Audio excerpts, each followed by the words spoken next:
Today, I have a great guest on because we're going to talk about something that really, really hurts a lot of businesses because they don't really understand it, and that is their credit and their credit score. So, we have an amazing entrepreneur on that does a lot of great work in that space, and she's going to tell us about this cool report that they have on their website. So, you definitely want to stay tuned for the episode. So, without further ado, let me bring in Bethany Finch. Welcome to the show. How are you doing?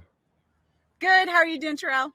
I am great. I am great. Now, as we were talking before we hopped on the camera, I mean, you are in the beautiful scenery. And for people who are probably watching from wherever they are when this airs, tell us, what part of the country do you usually operate in? Or are you traveling through right now? So we're actually 100% remote. So we travel wherever we want, when we want. And so today I'm actually in Kissimmee, Florida, and tomorrow I will be in Daytona Beach. Nice, nice. It's like, no matter what time of year you're watching, when people hear about being in Florida, people just get jealous, period, because Florida seems to have, a fun, great weather all year round. Yes, it definitely does. And you can tell the difference. Like, we're from Washington State normally, and right now it's very cold and wet there, and they just got a bunch of snow. And the attitude of folks, right, is totally different than people that are here, right, that are out and about and going and not cold. And it makes a difference. When the weather changes, it really does impact the people's mood a lot. It certainly does. And you can see why places like Alaska, people don't understand, but they pay their residents to leave during those dark, cold months. They literally give them money, so much money per family member, to leave and go and come back. Nice, nice. Well, before we jump into the details about, the credit hacking and all the resources that you have there, tell us a little bit about your background and just kind of what you were doing before getting into, like credit hacking and the great entrepreneurial things that you're up to now. Well, so I've been actually an entrepreneur for about 25 years. And during that time, we were busy raising our family and just trying to figure out a way to make ends meet, and, kind of started as a side hustle. And it just continued to evolve. And then I added one business, and then added another business, and then added another business. So we have about 5 businesses right now.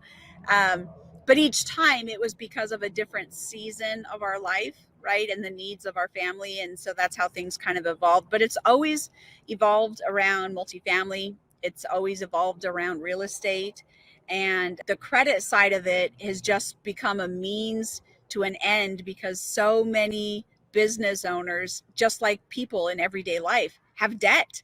And we have no idea how to, sometimes even get out of it. Well, we know it's necessary. And so it just feels like it's just part of the game. And you don't understand that there's ways that you can actually overcome that. And so when we earned our financial freedom, it was life changing. And we just wanted to be able to tell as many people as possible, because you don't realize the stress you're under when you have financial burdens that just weigh on you. And when you're sick, you get up and go to work even when you're sick, because you have to pay those bills. But if those bills were paid for and you didn't have to worry about it, it would totally change your attitude, your perspective, your family life. So yeah, that's what we've been busy doing for the last 25 years. Teaching a lot of it. I've done a lot of teaching through the years, and my background is actually business and accounting, believe it or not. Wow. Okay. Awesome. And I would say, for those of you that are watching, you can confirm this. And for those that are listening, let me fill in the gap. So she said that she's been doing this for about 25 years. And just based on the way that she looks, I would say she probably started when she was maybe around 5 or 3. Nice. Yes. Thank you very much, Terrell. Very fun. No, I did start younger than most. I did start my entrepreneurial in my, let's see, that would have been 20s. Gotcha, gotcha. Awesome. Well, one of the things that I find to be, very interesting for our entrepreneurship is, that level of experience, because that becomes a huge, huge win. Just the fact that you've been able to, be on an entrepreneurial journey for, more than 5 years, because the average business owner and average entrepreneur, doesn't survive past 7 or 5 years. So the fact that you've been doing it for a while tells me a lot, that you've learned a lot, you've adjusted, and you've had to make a lot of adjustments as the market and your business change. So that is a huge thing, and congrats for that. Yes, it is very, very true, because the most of the time, if I just got up and kept going, it would have continued to grow on its own. But most of the time, we go through our lives and we have these ups and down cycles, right? So sometimes you're working really hard and sometimes you're not working as hard. And a lot of it is just showing up. I just kept showing up and just kept showing up and didn't give up no matter what. I always looked at it like my family was always counting on me. I was always trying to figure out a way to pay those bills and to keep, my family in a better situation than we were. So it always just kept, nope, I just got to keep showing up. Even if I didn't know what that day looked like or what it was going to happen, I just kept showing up. Awesome. I love it. I love it. Now, I want to dive a little bit more into, something we talked about kind of before we started, the camera rolling and everything, where, we talked about a lot of entrepreneurs that get into business don't realize like how important their credit will be to that journey that they're starting. And even some that have an idea to say, hey, I know credit's important. I have my credit, I have a good credit score, but one of the things we were talking about, sometimes like they still can't actually, utilize that credit or to get the funding they need. So as you begin to teach, what do you think starts to cause some of that misconception for people where they think their credit is really good, but then when they start working with you guys, they realize like, hey, there's some improvement that needs to happen here. Oh, yeah. So honestly, I think the biggest thing is it's not being taught in schools anymore. Back in the day, now you look way younger than me. So when I was in school, everybody had to like have a fake budget and learn how to balance, make a budget and have a checkbook and learn how to write checks and pay bills. And that was one of the classes that you had to do. It used to be called home economics. Now it's not even in the existence anymore. But that was the life skill class, right? They didn't touch ever talk about credit even then. So credit was just starting to become something later on. And these were times when my parents were paying 20 and 25% interest on their mortgage. I mean, ridiculously high numbers that we can't even fathom right now. So that debt was huge. And that's all they could do. Now we've got a house and a car payment and sometimes two car payments, right? And then you have medical bills if you have a family, and if you're starting a business, there's always startup costs. So those bills and expenses add up. And so people don't see a way out other than, well, I can afford to pay $10 more a month. Oh, I can do that because it only cost me $10 more a month. And they're not playing the long game. They're just playing the right now game. Right now, I can afford this. When we stopped and looked at that, we realized how crippling that was. Early on in the business, I started very, very, very small, $0, and started because we ended up having to file bankruptcy. We literally had everything wiped out, and we still had a car payment because we kept the car, but we had to pay everything else and we had to start over. So I had to figure out how to pay bills with nothing. So that's where I started the business. But then in doing that, okay, I could trade my time for dollars. So I built a business around that. But then as that grew, I wanted to start another business. Well, then I needed money. So then I acquired business debt, right, to start the next one. Now, granted, my business is paying for itself and it's paying those debts, but it's over time. I didn't realize the cost of that and how I could actually take that money that I'm paying to those banks and to those lenders and put it right back in my pocket and still get my debt paid off. I didn't know that. And it's a numbers game, 100% numbers game. Wow, wow. And I think that is very exciting. And I will say you're speaking my language because my core business is accounting and finance. So I offer bookkeeping and CFO services. So we're for my own selfish geeky reasons, we're gonna dive a little bit more. I want to dive a little bit more into that. I mean, for you in realizing that, what was the kind of the light bulb that helped you realize like, hey, you know what, I can get these debts paid off and put more cash, like what was it that triggered that for you, or how did you stumble across that, understanding or that revelation? So my background is also finance. So when I early on when my family was younger, right? We needed every dollar of my husband's paycheck, and we needed every bit of it. So I figured out early on, I ran certain businesses at a loss to get those deductibles, right? So it was like a kind of writing on the paper, and I'm trading dollars for here. I'm basically taking tax dollars out that I don't owe here to give it back to me. And I no longer let the IRS be my savings account. And so I'm like, no, wait a minute. If I had that money in my pocket instead of them having it, and then I have to wait for my refund, right? So then once I started seeing, okay, if I get more of it back here, what else can I do to get more? So then I started investigating, well, wait, businesses gets the most write-offs. Okay, so what kind of business and how does that look? And so then I started investigating that part of it. And part of my investigation led to costly education. So then I have education debt, right? So I started a real estate flipping business. Well, how many flips do I have to pay off that real estate debt? And still have my operating costs that I've got going on. So then, although we paid off 150,000 within the first year, right, very, very quickly, we still had accumulating debt and regular debts going on. So I looked at that and went, okay, wait a minute. What interest am I paying that to that debt, to that lender? And how much is it costing me? For instance, if I can invest my money at 20%, but it's only that debt's only costing me 5, I kept the debt, right?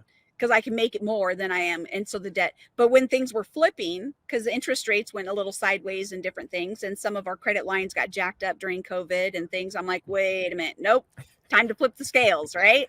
So we actually have an entire system, and this is the amazing part of it. It's like 20 accountants working all at the same time.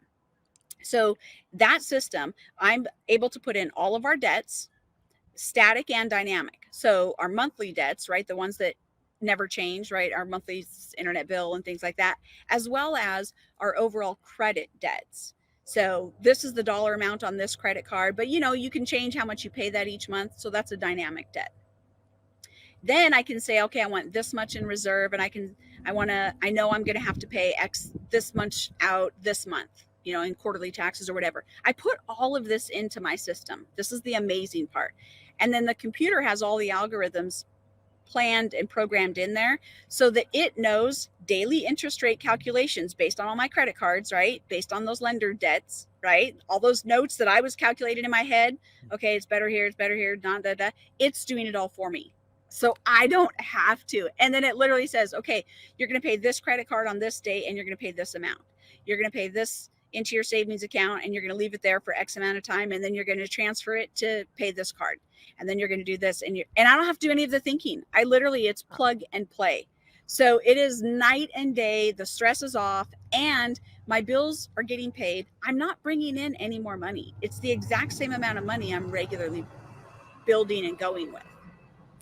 Nice, nice. I absolutely love that because, one of the things that I tell, a lot of people watch the show and even, our clients is, yes, my firm, we provide bookkeeping and CFO service, but finance is more than just, what your accountant can do. When you get into things like how do you raise your credit score, like as you said, it gets into the algorithms of not just, hey, just pay this off. Sometimes there are specific ways of going about paying it off. And so, one of the things I'm curious, as people get introduced to the system that you guys have that, really embeds the algorithms and give them more specific instructions, what's some of the responses that people have when they finally see what your system can do?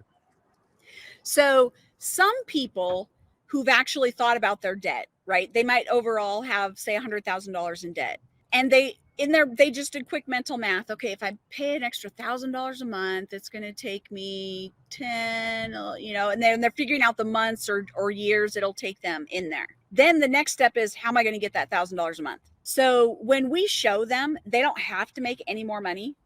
They don't have to go get a second job. They don't have to go start delivering pizzas. I love Dave Ramsey, but the last thing I need is one more job, right?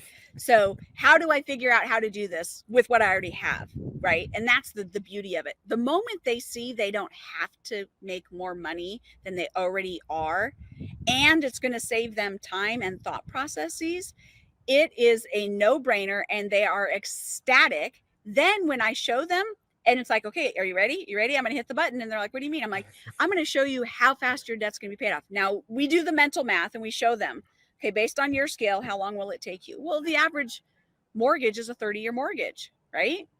So if you spend that out 30 years and then you, in the meantime, pay between $200,000 and $500,000 in interest to those banks, right? Over that timeline, we're showing that even with a 30-year mortgage in their system, how they're getting it paid off in 5 to 7 years. All their debts, 100% debt free, 5 to 7 years. Now, I tell them, okay, in 5 to 7 years, now instead you take that money and you start rolling that into your savings or your retirement account. Now that 2 to 500,000 that you need for your retirement is there, and Wow. you're not Wow. making any more money. You're not doing anything different. You're not living differently. You're not drastically up changing. I mean, it's absolutely life changing, because now those folks that really, like, like ourselves, that go out and really work in their communities and help and want to build orphanages and help when, like, we have disasters that strike and want to go take the time off, they have money in their bank account to go do that. It's Nice. life changing. Nice. I love it. I love it. And it is such a topic that I think entrepreneurs and business owners, I think, really have to wrap their mind around because, we've done probably over 400 interviews on this show. And one of the things that I constantly hear when talking to entrepreneurs off screen is that there's so much focus on, hey, how do I grow the business? How do I grow the business? And then we'll have an honest conversation about, okay, what do your personal finances look like? And it is a mess to where you're spending so much energy growing your business that most of them, they just don't have the energy to, or the mental space to really invest and figure out what's the strategy in my personal life. And Right. some of them, unfortunately, have ended up selling their businesses, and they celebrate this huge win in their business only to come back to this mess in their personal life. So I think that is awesome. Exactly. Yeah. And that's the cool thing, is that we can show this. And we, with our system, we're able to put it, we can set it up for your business, we can set it up for your personal, we can set it up for both, whatever the need is. And the great thing about that is now when you have a plan in place, now you're just working your plan, but now you have an end goal. Now your mind and your eye is focused on something. You feel more purposeful, you feel that direction, it shows in the rest of your life. You don't feel like you're aimlessly at the whim of whatever the life throws at you. It changes people 100%. It changes their perspective. It changes their attitude towards life. They feel like they can actually handle what life is throwing at them in a whole different way, because now, oh no, I'm good. I got savings. Oh no, I'm good. I got that taken care of. Nope, I don't need to stress and worry about that. I mean, it's absolutely freedom, which is why we call it financial freedom, right? And that's the thing that we just don't spend the time on that we need to, for sure. Awesome. I love it. Now, so if people are hearing this and they're excited about it, so where can they find you guys online? So our website is americanmadehomesolutions.com/investors. For those of you that are ready to make really good double-digit returns in real estate, thankfully, you can do it passively. You don't even have to go do the work. You don't have to do the flips. You don't got to do any of that. That's the beauty of our multifamily and those opportunities, as well as the credit hacking. We have a free download that we're happy to share with everybody. Immediate things that you can do right now to improve your credit score. Many people don't even realize how a credit score can impact them. But if you're getting denied any kind of loan, it's not always based on your credit score, but it is oftentimes the first thing they look at. And our credit hacking program that we teach and talk people through is we literally show them things that they can do right away that can not just improve their credit score, but get them approved for loans, for a business loan, a new mortgage, a refinance, even a refinance. People can't, they're like, but I own my house and how come I can't get a refinance? And it has nothing to do with the fact that they own their house and pay their bills.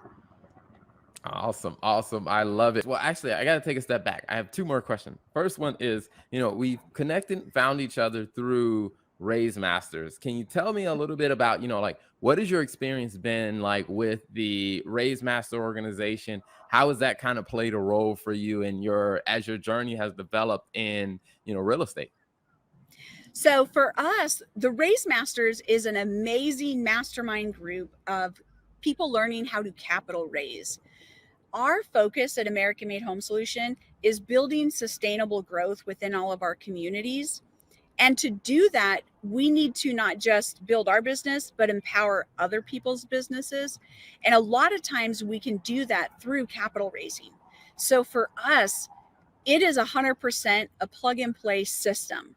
I didn't have to do any of the brain work. Hunter Thompson has done an amazing job with systemizing it and trial and error testing. And this is what works, this is what doesn't. And do this, don't do this, do this, don't, which is exactly what I needed, right? I needed the plug and play. So for me, the mastermind group of that aspect was unbelievable. But it's also a network, it's a mastermind. So it's a network. So when we had a huge kick in the gut, right?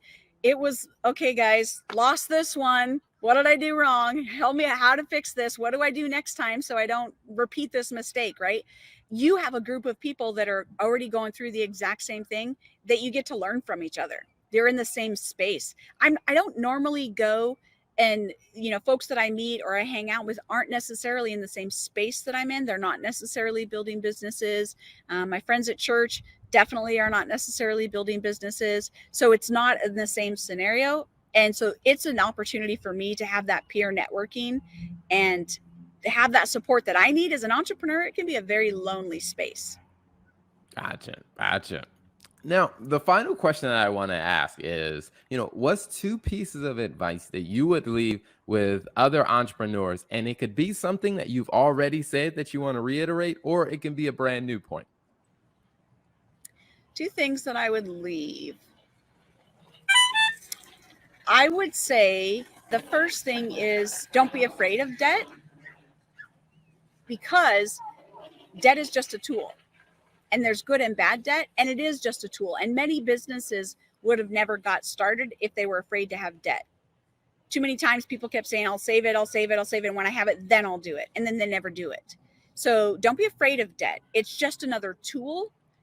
But I think on the flip side of it, we also can't be afraid of money. So many times, especially as a Christian, we hear, money is the root of all evil. That's not what the Bible says. The Bible actually says the love of money. There is a difference between my attitude towards money and loving it and just seeking it and idolizing it and going after, versus it's just a tool that I'm utilizing. If I pull out my debit card, I don't love my debit card just because I'm using it, right? There's a difference. And so when we recognize and have a good attitude towards money and keep that in the perspective, we no longer limit who we are and the capabilities. So the dreams and the things that we want to do, like for us as a business, we want to have the passive income coming in so that anytime there's disaster recovery, like right in Arkansas right now, we want to be able to pick up and just go and be there and not have to worry about the finances. So for us, we have to have a different attitude towards money, because we need to know that it needs to come in without us working for it. We need to change that thinking of trading time for money. And so for us, it's having the right attitude towards money. If you do those two things, you're gonna be pretty successful in most any of the businesses that you go out with. Seek the education by all means, because if you don't have that, get the education. We were willing to pay for our education, and it hand over fist. We hit the ground running and we haven't stopped. Awesome. I love it. Well, Bethany, thank you so much for being an amazing guest on the show. It has been a pleasure having you. Thank you so much for having me. I appreciate it, Terrell.